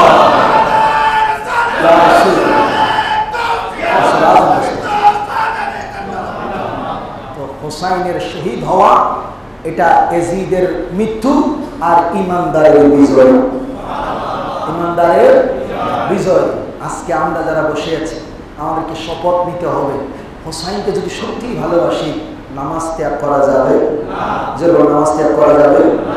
1 2 বাতিলের পিছনে কোনোদিন নামাজ পড়া, বাতিলের সাথে কোনো সময় হাত মিলানো যাবে না। দুনিয়ায় মোকাবেলা করতে পারেন, ব্যবসা বাণিজ্য করতে পারেন, লেনদেন করতে পারেন, চাকরি বাকরি করতে পারেন, একসাথে থাকতেও পারবেন, কিন্তু ইমানের বেলায় এক হওয়া যাবে না, অসম্ভব। এটা কোরআনের কথা। আল্লাহ বলছেন ওয়ালা তালবিসুল হাক্কা বিল বাতিল, তোমরা সত্যকে মিথ্যার সাথে কি করে ফেলিও না, মিশিয়ে ফেলিও না। আর ওয়াতাকতুমুল হাক্কা ওয়া আনতুম তা'লামুন, জেনে শুনে সত্যকে তোমরা গোপন করিও না। সত্যকে সত্য বলো, মিথ্যার সাথে আপনি মিথ্যা বলেন না, কিন্তু যে মিথ্যা বলে তার পিছনে সাই দেওয়া মানে আপনিও সেই বলেন। এজিদের সাথে 22,000 যুদ্ধে গেছে, ইবনে জিয়াদের সাথে, শিমারের সাথে, বাকি আরো অনেকে ছিল না যারা এজিদকে কি করেছে। এরা যেমন দোষী, যারা এজিদকে সাপোর্ট করছে তারাও তেমন দোষী। তাই দুধকে দুধ বলতে হবে, পানিকে পানি বলতে হবে। সেটা যদি আমার বাবাও যদি এই অন্যায় করে, আমি অন্যায়কে সাপোর্ট করার কোনো সুযোগ নাই। এটা ইসলামের কথা। কার কথা? এটা কোনো নেতার কথা নয়, এটা কোরআনের কথা। যদি ইসলাম বিদ্বেষী হয়, সমাজের মানুষের অকল্যাণ হয়, ক্ষতিগ্রস্ত হয় জাতি, এই ধরনের কাজ থেকে নিজেকে বিরত রাখতে হবে। আল্লাহ আমাদেরকে সে তৌফিক দান করুন। আল্লাহ আজকে যারা মাহফিলে এসেছে সবাইকে কবুল করুন। সর্বশেষ একটা কথাই বলি, আমাদেরকে বাঁচানোর জন্য ইমাম হোসাইনের সিজদাটা কেমন হবে? এজিদিদেরকে আল্লাহ মাফ করবেন না, খোদার কসম। এজিদিদেরকে মুখতার যখন ক্ষমতায় বসেছে, মুখতার সকফি, যার কথা বুখারী শরীফে এসেছে, মুখতার সকফি, সেও কিন্তু জাহান্নামী হয়েছে। অথচ ইমাম হোসাইনের যারা শহীদ করেছে, আহলে বাইতুর রাসূলের উপরে যারা জুলুম করেছে, তাদের এক একজনকে ধরে ধরে নির্মমভাবে মেরেছে মুখতার সাকফি। কিন্তু দুর্ভাগ্য, আমার নবী বলে, এই মুখতার সাকফির কথা আমার নবী স্পষ্ট, আমার নবী বলে গেছেন, সাকিব গোত্রের এমন একজন শাসক উৎপন্ন হবে আমার উম্মতের মধ্যে, যার ভিতরে আমি নবীর আহলে বাইতের মহব্বত থাকবে, কিন্তু সে জাহান্নামী হবে। এটা কোন ধরনের কথা? আমার নবীকে সাহাবীরা প্রশ্ন করলেন, ইয়া রাসূলুল্লাহ, আহলে বাইতের মহব্বত, সে তো শহীদ হয়ে মৃত্যুবরণ করবে, আপনি নিজেই বলেছেন, তাহলে সে জাহান্নামী কেন হবে? বলে, তার সবচেয়ে দুর্ভাগ্য হচ্ছে আমার উম্মতের মধ্যে 23 জন, মতান্তরের 19 জন ব্যক্তি বন্ড নবী দাবি করবে। কি দাবি করবে? নবী দাবি করবে।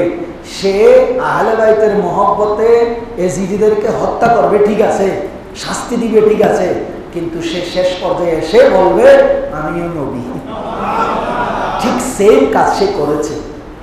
সে বলছে আমার উপরে কি আসে? ওহী আসে, এর দূরে শেষ, সব বর্বর, সেও জাহান্নামী। কিয়ামতের দিনও আল্লাহ এজিদিদেরকে মাফ করবেন না। এই মুখতার সাকফির মাধ্যমে জালেমকে জালেমের মাধ্যমে কি করেছে? শেষ করেছে। এটা মাথায় রাখবেন। আপনি যখন কোনো ব্যক্তির উপরে, কোনো গোষ্ঠীর উপরে, কোনো একটা সেক্টরের উপরে জুলুম করবেন, এমন একটা সময় আসবে আপনার এই জুলুমকে দমানোর জন্য আরেক জুলুমবাজকে আপনার উপরে কর্তৃত্ব দিবে। এটা আল্লাহর নিজাম। কার নিজাম? তাই ক্ষমতার চেয়ারে বসলে নিজের সর্বেসর্বা মনে করা মোটেও উচিত, কারণ সকালবেলার শাসক সন্ধ্যাবেলায় প্রজা হওয়ার সম্ভাবনা আছে। আর এখন যে ফকির, তার সন্ধ্যাবেলায় আল্লাহ ধনী বানানোর ক্ষমতার মসনদে বসার ক্ষমতা আছে না? এটা মাথায় রাখবেন। মা কুলিল্লাহুম্মা মালিকাল মুলক তুতিল মুলকা মান তাশা ওয়া তানজিউল মুলকা মিম্মান তাশা। আল্লাহ যাকে ইচ্ছা ক্ষমতার মসনদে বসাইতে পারেন। যেমন হোসাইন চাইলে গভর্নর হইতে পারত যদি এজিদের সাথে একবার হাত মিলাইত।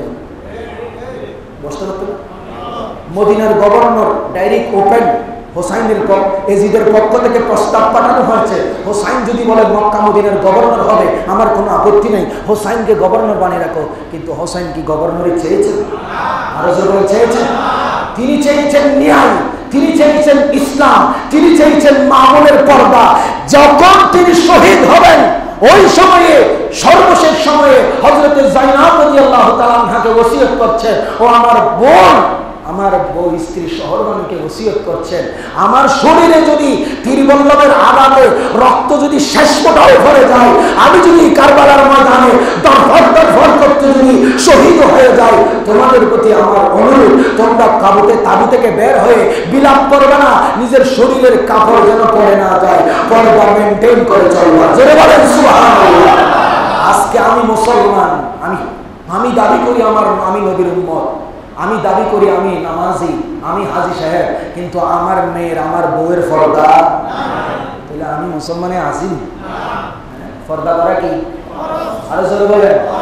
আমার নবীর একটা হাদিস, আমার এই হাদিসের শেষ অংশ হচ্ছে, আপনারা দেখতে পাবেন ইমারতে সিবিয়ান, ছোট ছোট ব্যক্তিগুলা রাষ্ট্রের দায়িত্ব পেয়ে যাবে, আসলে ধনী হবে, আর নারীদের ক্ষমতা বেড়ে যাবে। কার ক্ষমতা বাড়বে? এখন আর নামে মামলা হইল, আই হইলে না, আই নিজের আর ফগড়তন হইলে না মামলা করে চলে গেল, হতাই না নয় হারাতাইয়ার মুস্তফা মামলা করলি, আমি মামলা হাইতে রাজি, তবে মুস্তফা কাল কিয়ামতের ময়দানে, যখন কিয়ামতের ময়দানে আপনি আমি দাঁড়াবো, তখন আমি আমার নবীর কাছে বিচার চাই। আপনি যে কথা বলে এসেছেন 1450 বছর আগে, আমি মসজিদের মেম্বরে বসে ওই কথাটাই কিয়ামতের আলামতে বলেছি। আমার নবী বলেছে নারীদের সংখ্যা বাড়বে এবং নারীর অধিকারের নামে নারীদেরকে বেপরদায় ঘরের বাইরে নিয়ে আসা হবে। এখন আসে না? আর আসে না? কিন্তু ইমাম হোসাইন মৃত্যুর সময় ওসিয়ত করতেছে, তোমাদের পর্দা যেন কি না হয়, লঙ্ঘন না হয়।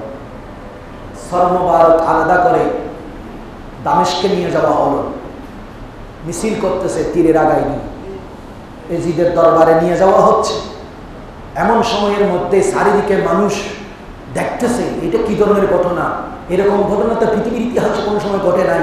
একজন মানুষের দ্বিখণ্ডিত মস্তক নিয়ে তীরের আগায়। এটা কোন ধরনের মিছিল? আজকে আমরা দেখতে পাচ্ছি আমাদের অনেক ভাইয়েরা কফিন নিয়ে কি করতেছে। আর মানে বুঝতে পারতেছেন কারবালার ঘটনা বাংলাদেশের সাথে মিলে গেছে যে লাশ নিয়ে মিছিল চলতেছে। সেই দিন 61 হিজরি 10 মুহররমে একই ঘটনা ঘটেছে। ইমাম হোসাইনের খণ্ডিত মস্তক নিয়ে দামেস্কে যখন ঘোরানো হচ্ছে, তখন মানুষগুলো দেখতেছে এই যে শিয়া আজকে এত মহব্বত দেখাচ্ছে, তখন কোথায় ছিলাম? তখন কোথায় ছিলাম? বাইর হওয়া নাই কেন? কেন এজিদের বিরুদ্ধে জাগাই করা নাই?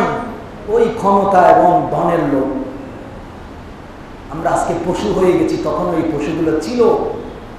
তখন হযরতে যায়নাব রাদিয়াল্লাহু তাআলা আনহা দেখতে পাচ্ছি এই মানুষগুলো সবাই ইমাম হোসাইনের মস্তককে না দেখে আমাদের দিকে তাকাচ্ছে।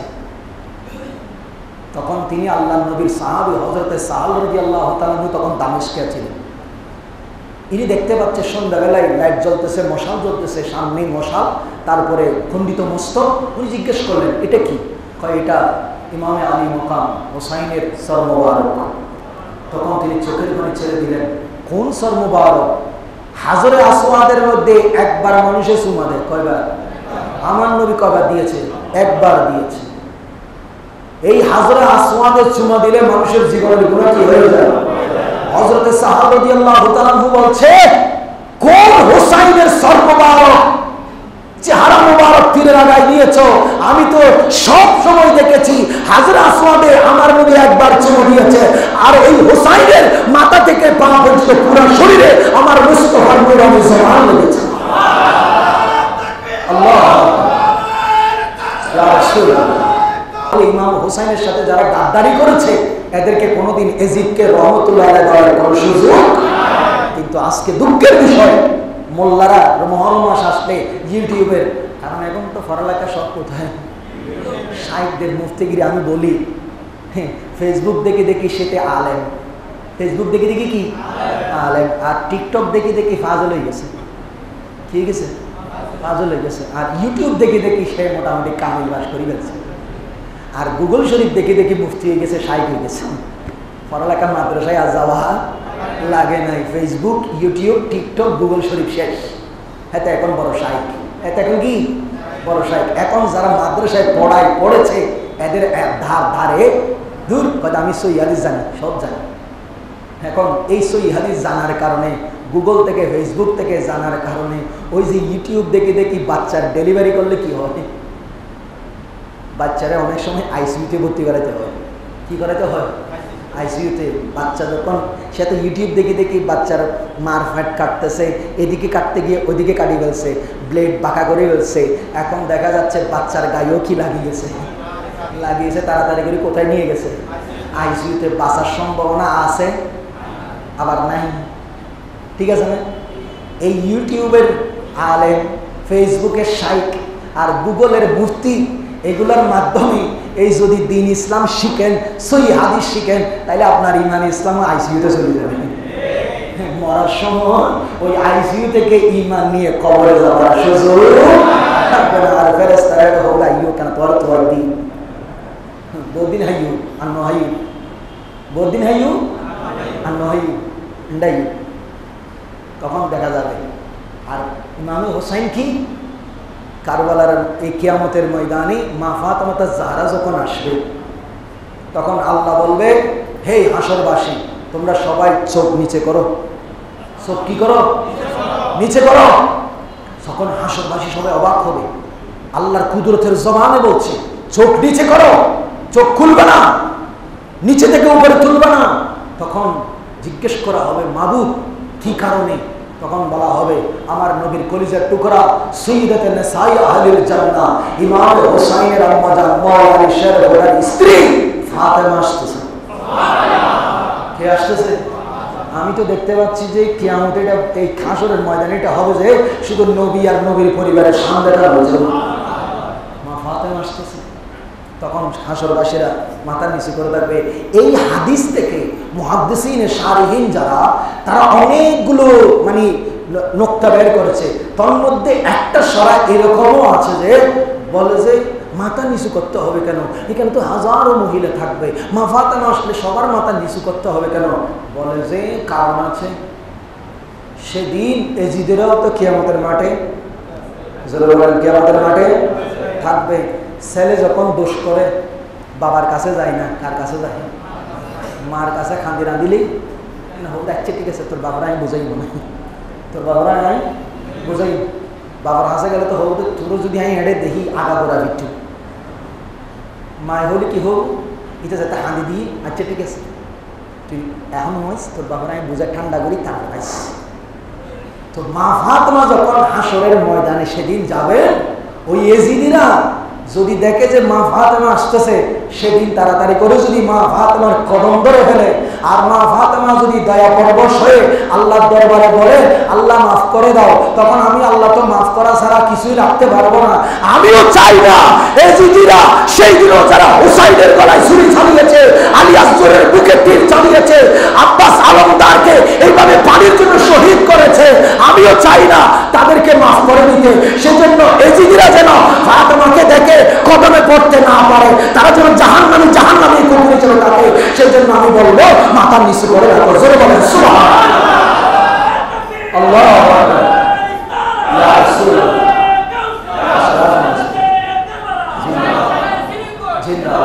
যেটা বলতে চাচ্ছি, আপনাদের সর্বশেষ কথা হলো এই আহলে বাইতে রাসূলের মহব্বত, এটা ঈমান, এটা জান্নাত, তার বিপরীত হচ্ছে বেঈমানি, তার বিপরীত হচ্ছে জাহান্নাম।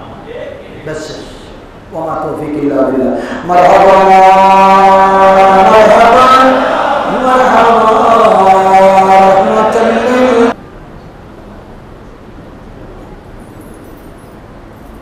সবাই তো পেয়েছে, তারা সবাই পেয়েছে,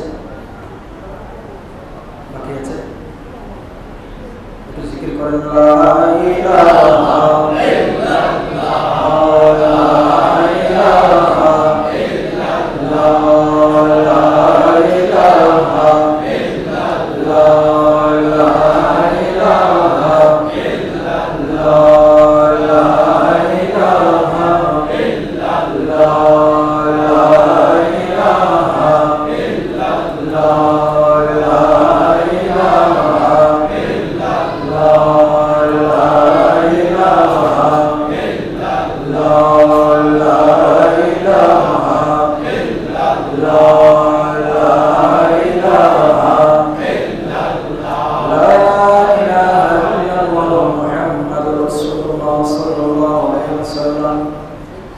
যদি তবরুক পেয়ে থাকেন আলহামদুলিল্লাহ, না পাইলেও বলবেন আলহামদুলিল্লাহ, কারণ আজকে না পাইলেই আরো লাভ বেশি হবে। কারণ আপনার যে তবরুকের মহব্বতে আপনি যে আসেন নাই, আপনি যে আহলে বাইতের মহব্বত, ইমামে হোসাইনের মহব্বতে এসেছেন, এটা কিন্তু ইমামে হোসাইন দেখতে পাচ্ছে। কারণ শহীদরা মৃত নয়, শহীদরা জীবিত। তো শহীদরা যদি জীবিত হয়, ইনি তো সৈয়দুশ শুহাদা, সমস্ত শহীদদের যিনি নেতা, তো ওনার পাওয়ার তো আরো বেশি। তাই জান্নাতের নিয়ামত আল্লাহ পাক আপনাদের জন্য রেডি করবেন। আর যদি বেশি কষ্ট লাগে আমারটা নিয়ে যাবেন, কোনো সমস্যা নেই। আমরা হুজুর আলহামদুলিল্লাহ আপনাদের দোয়াই আল্লাহর পক্ষ থেকে প্রতিদিন পাচ্ছি। কোনো মুরব্বী যদি মনে করেন যে আমার ফ্যামিলিতে আমি সেবার নিয়তে, বরকতের নিয়তে নিয়ে যেতে চাই, তাহলে আমারটা নিয়ে যাবেন, কোনো সমস্যা নেই। একবার সূরা ফাতিহা শরীফ, তিনবার সূরা নাস।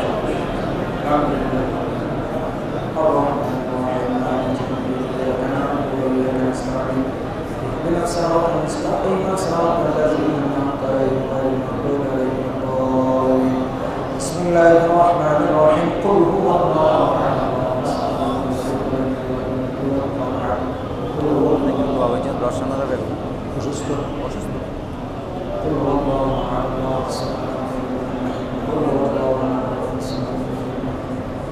اللهم صل على سيدنا محمد.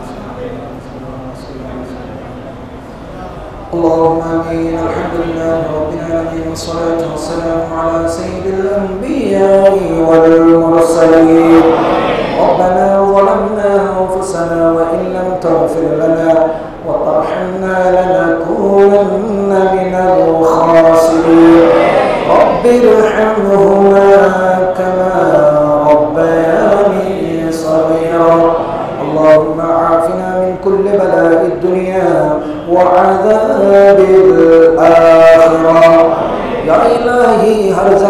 तेरी अता का साथ हो, जब पड़े मुश्किल शाही मुश्किल कुशा का साथ हो। या इलाही भूल जाओ नज़ा की तकलीफ को, शादी दीदार हुस्ने मुस्तफा का साथ हो। मौला करीम आकरुल हाकिमीन আল্লাহ সামিয়া সাদর জামি মসজিদ পরিচালনা কমিটি, আল্লাহ মুতাওয়াল্লিদের সহযোগিতা, আল্লাহ মুসল্লিয়ানি کرامের সার্বিক আল্লাহ পাক আন্তরিকতায়, আল্লাহ 3 দিন ব্যাপী শাহাদায়ে কারবালার মাহফিলের আজকের সমাপনী দিবসে আল্লাহ 3 দিন যাবত আলেম ওলামার জবানে আহলে বাইতের মহব্বতে সাহাবায়ে কেরামের আজমতের উপরে, তোমার নবীর সম্মানের উপরে, তোমার প্রশংসায় যত আলোচনা হয়েছে আল্লাহ সমুদয় ইবাদত বুলতুড়ি মার্জনা করে তোমার আলিশান কুদরতের দরবারে কবুল করে আল্লাহ। আল্লাহ সমুদয় ইবাদতের সওয়াবের হাদিয়া কোটি কোটি গুণ বাড়াইয়া সর্বপ্রথম প্রিয় নবীর রওজা মুবারকে পৌঁছে দাও। সমস্ত আম্বিয়ায়ে কেরাম, সাহাবায়ে কেরাম, শুহাদায়ে কেরাম, উম্মাহাতুল মুমিনিন, তাবিঈন, তবে তাবিঈন, বিশেষ করে আল্লাহ যাদেরকে স্মরণ করে আহলে বাইতের মহব্বতে প্রতি বছরের মতো এই বছর এই মসজিদের মধ্যে 3 দিন ব্যাপী মাহফিল হলো, আল্লাহ আহলে বাইতের রাসূলের সকল সদস্যদের আরওয়াহে তয়্যিবার মধ্যে পৌঁছে দাও। বিলখুসুস সৈয়দ শুহাদা ইমামে আলী মাকাম মুফতাজিগরে মা ফাতিমা জাহরা, আয় আল্লাহ তোমার নবীর কলিজার টুকরা ইমামে হুসাইন বিন আলী রাদিয়াল্লাহু তাআলা ওনার দরবারে পৌঁছে দাও। ইমামে আলী আসগর, ইমামে আলী আকবর, ইমাম আব্বাস আলমবরদার, ইমাম আবুল কাসেম সহ আহলে বাইতের যে সকল সদস্যবৃন্দ সেদিন শাহাদাত বরণ করেছে এবং যত সাহাবায়ে কেরাম জানে সারে আহলে বাইতুর রাসূল যারা শাহাদাত বরণ করে ইসলামকে জিন্দা করে দিয়েছে, আল্লাহ তাদের সকলের মাজারে পৌঁছে দাও। আল্লাহ সমস্ত মুহাদ্দিসিন, মুফাসসিরিন, ফুকাহায়ে কেরাম, উলামায়ে আযম, হুজুর গৌসে পাক গরিব নওয়াজ বাহাউদ্দিন নকশবন্দ মুজাদ্দিদ আল ফসানি চট্টগ্রামের বারাউলিয়া দরবারে পৌঁছে দাও। হযরত রহমান চরবি সৈয়দ আহমদ শাহ সিরকুটি আল্লামা হাফেজ কারি সৈয়দ মোহাম্মদ তৈয়ব শাহ, হযরত 4 দরবেশ আউলিয়া রাহিমাহুমুদ দরবারে পৌঁছে দাও। গৌসুল আযম মেজবান্ডারি গোলাম বাবা ভান্ডারি, শাইখ শাহী ওলামা মেজবান্ডারি, আমিরুল আউলিয়া আমিরুল জামান শাহ, হযরত আব্দুল আজিজ ফকির মাওলানা হাফেজ নুরুদ্দিন নুরুল্লাহ আব্দুল মালিক আল কুতুব রহমাতুল্লাহ দরবারে পৌঁছে দাও। ইমাম শেখ আল্লাহ রহমাতুল্লাহ দরবারে পৌঁছে দাও। আল্লাহ ইমামে আহলে সুন্নাত নুরুল ইসলাম হাশিমি রহমাতুল্লাহ দরবারে পৌঁছে দাও। আমিরুল ইসলাম হাশিমি খতিব বাংলার জালালউদ্দিন কাদরি, মুফতি আহলে সুন্নাত শেরে মিল্লাত মুফতি ওবায়দুল হক নঈমি, শাইখুল ইসলাম নুরুল ইসলাম ফারুকী সহ সুন্নিয়তের যত রাহবার পীর বুজুর্গ আলেম ওলামা দুনিয়া থেকে বিদায় নিয়েছে, আল্লাহ তাদের সকলের মাজারে পৌঁছে দাও। বিলখুসুস এই মাহফিলে যারা টাকা দিয়ে, পয়সা দিয়ে, বুদ্ধি দিয়ে, পরামর্শ দিয়ে 3 দিন ব্যাপী এই মাহফিল শুনেছে, এসেছে, শারীরিকভাবে মানসিকভাবে উপস্থিত রয়েছে, আয় আল্লাহ পাক প্রত্যেকের মহব্বতকে তুমি কবুল করে নাও আল্লাহ। এই ওসিলায় এই সওয়াবের হাদিয়া ওনাদের মেহেরবান আব্বা আম্মা, দাদা দাদি, নানা নানি, চাচা জেঠা, শ্বশুর শাশুড়ি, ভাই বেরাদার, কারো স্ত্রী, কারো সন্তান, আল্লাহ যারা যত মুরব্বী, যত হকদার হারিয়ে ফেলেছে, আল্লাহ তাদের সকলের কবরে সওয়াব পৌঁছে দাও। আল্লাহ সারা বিশ্বের মধ্যে যত ইমানদার মুসলমান নরনারী যারা শহীদ হয়েছেন, ইন্তেকাল করেছেন, আল্লাহ এই বাংলাদেশের হঠাৎ করে অরাজক পরিস্থিতিতে যে সমস্ত নিরীহ ছেলেগুলো শহীদ হয়েছে তাদের রূহের সওয়াব পৌঁছে দাও। আল্লাহ সবাইকে জান্নাতুল ফেরদাউস নসিব করে দাও আল্লাহ। আল্লাহ মরহুম ইউনুস মিয়ার কবরে পৌঁছে দাও, মরহুম হাজী গুলজার বেগমের কবরে পৌঁছে দাও, মরহুম দিল মোহাম্মদের কবরে পৌঁছে দাও। আল্লাহ মরহুম হাজী মোহাম্মদ ইসহাকের কবরে পৌঁছে দাও, হাসিনা বেগম মোহাম্মদ আলীর কবরে পৌঁছে দাও, আলহাজ মুন্সিনিয়া গুলজার বেগম হাসিনা সুলতানের কবরে পৌঁছে দাও, আলহাজ আমিনিয়া শাহজাহানের কবরে পৌঁছে দাও, ফতেহুর রূহের মধ্যে পৌঁছে দাও, আলহাজ ইয়াকুব সাহেবের কবরে পৌঁছে দাও। আল্লাহ পাক প্রত্যেক লোকে বেগম বেদারউদ্দিন সহ আল্লাহ এই মসজিদের যত মুসল্লি, ইমাম, মুয়াজ্জিন, খাদেম, মুতাওয়াল্লি, সভাপতি, সেক্রেটারি বিভিন্ন সময় বিভিন্ন দায়িত্ব পালন করেছেন, এই মসজিদের জন্য 1 টাকা দান করেছেন, এই মসজিদে কোন সময় 2 রাকাত নামাজ পড়েছেন, আল্লাহ যারা দুনিয়া থেকে বিদায় নিয়েছে তাদের কবরে সওয়াব পৌঁছে দাও। আল্লাহ সবাইকে কাল কিয়ামতের দিন ইমামে আলী মাকামের সাথে হাসর নসিব করিও আল্লাহ। আল্লাহ পাক রব্বুল আলামিন যারা অসুস্থ আছেন তাদের আল্লাহ সুস্থতার নিয়ামত নসিব করে দাও, মোহাম্মদ নুরুল ইসলামের বিমারকে শিফা দাও, আল্লাহ বাউসাঙ্গা বেগমকে কবুল করো, আল্লাহ মা ফাতেমা জাহরা ওসিলার শিফা নসিব করো। আমাদের মুসল্লিদের মধ্যে তাদের পরিবারে মা বাবা আত্মীয় স্বজন যারা অসুস্থ, আল্লাহ তুমি তাদেরকে শিফা নসিব করে দাও। আল্লাহ এই মাহফিলে যারা উপস্থিত আছেন, যারা মাইকের মারফতে মা বোন শুনছেন, হাত তুলেছেন, আল্লাহ ইমামে আলী মাকামের পবিত্র ওই সিজদার ওসিলায় যে একটা সিজদাই উম্মতকে বাঁচানোর জন্য যথেষ্ট হয়েছে, আয় আল্লাহ সেই সিজদার ওসিলায় আল্লাহ আমাদের প্রত্যেকের জীবনের গুনাহ মাফ করে দাও। আল্লাহ আমাদের মা বাবা ভাই বোন পরিবারের গুনাহ মাফ করে দাও, সারা বিশ্বের মুসলমানের গুনাহ মাফ করে দাও। আল্লাহ মুসলমানদের ভিতরে ইত্তেফাক ইত্তেহাদ নসিব করে দাও। আয় আল্লাহ আমাদের দেশে যে হঠাৎ করে আল্লাহ যে অরাজক পরিস্থিতি সৃষ্টি হয়েছে, আল্লাহ কারবালার মাসে ইমামে আলী মাকামের ওসিলায়, ইয়মে আশুরার ওসিলায় আল্লাহ এই মাহফিলগুলো বাংলার ঘরে ঘরে মসজিদে 10 দিন ব্যাপী, 5 দিন ব্যাপী, 3 দিন ব্যাপী প্রতি মসজিদে মাহফিল হচ্ছে মোটামুটি। আল্লাহ এই মাহফিলগুলোর ওসিলায় আল্লাহ সুন্দর একটি সমাধান সবাই মিলেমিশে করার তৌফিক দান করুন। আল্লাহ আমরা যদি ভাইয়ে ভাইয়ে মারামারি করে শত্রুরা আসবে, আল্লাহ আজকে পুরা বিশ্ব এগুলো নিয়ে ট্রল করছে, মাবুদ রব্বুল আলামিন এটা নিয়ে যেন কোনো ধরনের ঘোলাটে না হয়। এই সমস্ত ভুল বুঝাবুঝি যারা নাকি একটা অন্যায় আবদার চাপিয়ে দেয় আর এটার আন্দোলন করলে যখন দেখা যায় সহিংসতার সৃষ্টি হয়, আল্লাহ এই ধরনের অন্যায় কাজ থেকে আমাদেরকে বিরত থাকার তৌফিক দাও। আল্লাহ সবাইকে প্রত্যেকের হক নিয়ে সচেতন থাকার তৌফিক দাও। আল্লাহ পাক আমাদের দেশের ছেলে মেয়েদেরকে, ছাত্রছাত্রীদেরকে তুমি কবুল করো। আল্লাহ তাদের ভিতরে সবর দান করো, আল্লাহ তাদের ভিতরে ইলমের ফয়জাত দান করো, ইমাম হোসেনের আদর্শ নসিব করো। আমার মা বোনদেরকে পর্দা পুশিদে চলার তৌফিক দাও। আল্লাহ আমার মা বোন, আমার সন্তানের কারণে, আমার মেয়ের কারণে, স্ত্রীর কারণে আমি যেন কিয়ামতের ময়দানে তোমার দরবারে প্রশ্নবিদ্ধ না হই। আমরা যেন আমাদের পরিবারকে ইমামে আলী মাকাম, তোমার পেয়ারা রাসূল মাওলানা আলী শের খুদা সাহাবায়ে কেরাম, আউলিয়ায়ে কেরাম আমাদেরকে যে শিক্ষা দিয়ে গেছে, তোমার কোরআনের সংবিধান তুমি যেটা দিয়েছ, আমরা যেন আমাদের প্রত্যেকটা ক্ষেত্রে আমরা যেন সেই বিধান মেনে চলতে পারি, সেই তৌফিক নসিব করো। আল্লাহ পাক রব্বুল সারা বিশ্বের মুসলমানদেরকে কবুল করো, এই মসজিদের মুসল্লিদেরকে কবুল করো, তাদের হালাল ব্যবসার মধ্যে বরকত নসিব করো, চাকরি জীবনে তরক্কি নসিব করো, বেকার থাকলে আল্লাহ কর্মসংস্থানের ব্যবস্থা করে দাও। আয় আল্লাহ যাদের ছেলে মেয়ে নাই নেককার সন্তান দান করো, যাদের ছেলে মেয়েরা বিবাহের উপযুক্ত হয়েছে আল্লাহ তাদেরকে উপযুক্ত পাত্র পাত্রীর ব্যবস্থা করে দাও। আয় আল্লাহ পাক সর্বোপরি তোমার দরবারে ফরিয়াদ, আল্লাহ আমরা মদিনাওয়ালা দেখি নাই, আমরা হুসাইনকে দেখি নাই, আমরা আহলে বাইত রাসূলকে দেখি নাই, কিন্তু আমরা আওলাদ রাসূলকে দেখেছি। আল্লাহ আওলাদ রাসূল যদি এরকম হয়, না জানি হুসাইন কেমন ছিল। হুসাইন যদি এরকম তোমার দ্বীনের জন্য এমন হয়, নাকি আমার নবী কেমন ছিল। আল্লাহ একবার হলেও সে মদিনাওয়ালার নূরি চেহারা দেখার ব্যবস্থা করে দাও, স্বয়ং স্বপনে দিদারে মুস্তাফা নসিব করে দাও। এই আশিকে আহলে বাইতকে কাল কিয়ামতের ময়দানে ইমামে হুসাইনের সাথে হাসর নসিব করিও আল্লাহ। ইমামে হুসাইনের সাথে জান্নাতি হওয়ার তৌফিক দিও, 5 ওয়াক্ত নামাজ সময় মতো আদায় করার তৌফিক দিও। এমন কোন রোগ দিও না যে রোগ দিলে মসজিদে আসতে পারবো না, এমন কোন রোগ দিও না যে রোগ দিলে মদিনাওয়ালাকে মহব্বতে দাঁড়িয়ে সালাম দিতে পারবো না, এমন কোন রোগ দিও না মদিনায় যাইতে পারবো না। আল্লাহ ওই ধরনের আরজালিল ওমর থেকে আমাদেরকে হেফাজত করা। যতদিন থাকবো হোসে জ্ঞানে হোসাইনি ইমান নিয়ে, হুজুরি কবর নিয়ে, আকাইদা আহলে সুন্নতের ওয়াল জামাতের উপরে দায়েম কায়েম থেকে 5 ওয়াক্ত নামাজ আমাদেরকে আদায় করার তৌফিক দাও। তাদের দাওয়াত আমরা রুকুনি और কবুল মানবস্ত দামানে আলে রাসূল या इलाही रहम फरमा मुस्तफा के वास्ते या रसूल अल्लाह करम कीजिए खुदा के वास्ते आलिम हक ला इलाहा इल्लल्लाह मुहम्मदुर रसूलुल्लाह।